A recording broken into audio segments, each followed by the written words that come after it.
রোহিত শর্মাকে নিয়ে এই মন্তব্য করার কারণে ভারতীয় কোচকে কড়া সমালোচনার মুখে পড়তে হয়েছে।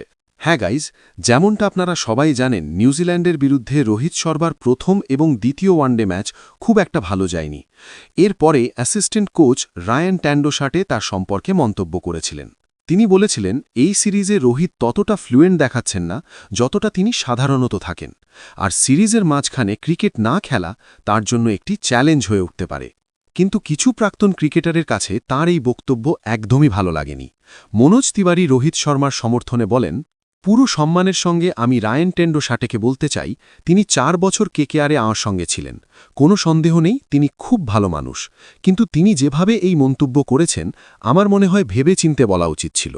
তিনি নেদারল্যান্ডসের হয়ে আন্তর্জাতিক ক্রিকেট খেলেছেন, কিন্তু যদি তার আন্তর্জাতিক রেকর্ড দেখা যায়, পুরো সম্মানের সঙ্গে বলছি, রোহিত শর্মা তার কেরিয়ারে যা অর্জন করেছে, ব্যাটসম্যান হিসেবে হোক বা অধিনায়ক হিসেবে, তার 5% তিনি অর্জন করতে পারেননি। রোহিত চ্যাম্পিয়ন্স ট্রফি জিতে দেশকে এত আনন্দ দিয়েছে, তারপরেও এই ধরনের কথা বলা, তাও আবার যখন আপনি টিম ম্যানেজমেন্টের অংশ। আপনি ঘরে বসে মন্তব্য করছেন না, আপনি দলের ভেতরে আছেন। এতে আপনার খেলোয়াড় ডিমোরালাইজ হতে পারে। আমি জানি না তিনি কেন এমন কথা বললেন, তাকে এই বিষয়ে ভাবা উচিত। আমার মনে হয় তার এ ধরনের মন্তব্য করা উচিত নয়।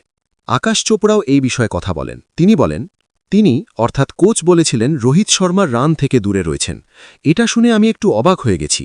উনি তো এইমাত্র প্লেয়ার অফ দ্য সিরিজ হয়ে এসেছেন। দক্ষিণ আফ্রিকার বিরুদ্ধে ভালো ব্যাটিং করেছিলেন, একটি 50ও করেছিলেন। এখানেও তিনি ভালো স্টার্ট পেয়েছেন। তাহলে কেন বলা হবে যে তিনি রান থেকে দূরে?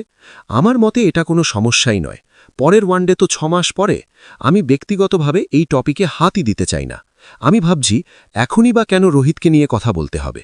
সে তো রান করেই আসছিল। প্রত্যেকবার কি আর সেঞ্চুরি হবে? অবশ্যই তাকে রান করতে হবে, এমন শটে আউট হওয়া উচিত নয়। কিন্তু কি আমাদের এটা নিয়ে চিন্তা করা উচিত?